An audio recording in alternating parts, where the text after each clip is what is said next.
Hi there. Well, this morning I had to take a pair of spectacles for my wife that belonged to her anyway to have a small repair done on. So I'm sat down, waiting for it to be done, waiting my turn. And there's a chap about 65, 70, round about my age anyway. And he was berating the internet. And he said how wonderful it was before we had the internet. Why do we have to have the internet now? I said, well, yeah, it can make things easier in many ways. He said, it doesn't make life easier for me.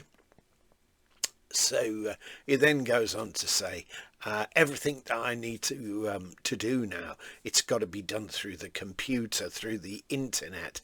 He said, all those small tasks, I can't contact a company because I can't ring them up because they say, oh, you'll have to contact us by internet.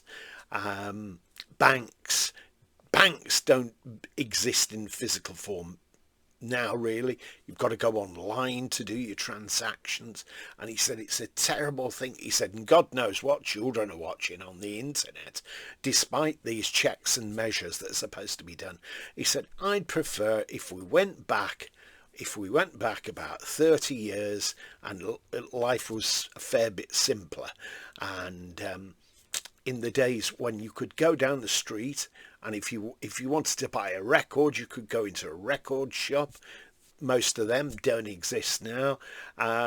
Hardware shops, you don't find many of them. You used to be able to go into a hardware shop, buy a plane, buy a screw, buy a hammer, buy screws, etc., etc. Now you have to pretty much buy them all online. And I said, well, how do you manage? And he said to me, he said, I've got a method here. So I said, what's that? He said, my 9-year-old grandson comes over and he sorts out all those things. But he said, I don't like having to keep asking. But the world has changed so much. It's so irritating and it's frustrating.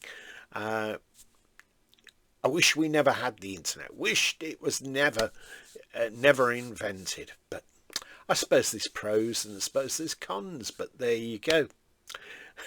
That was his take on it. And I can understand his frustrations in many ways myself. What are yours? Bye for now.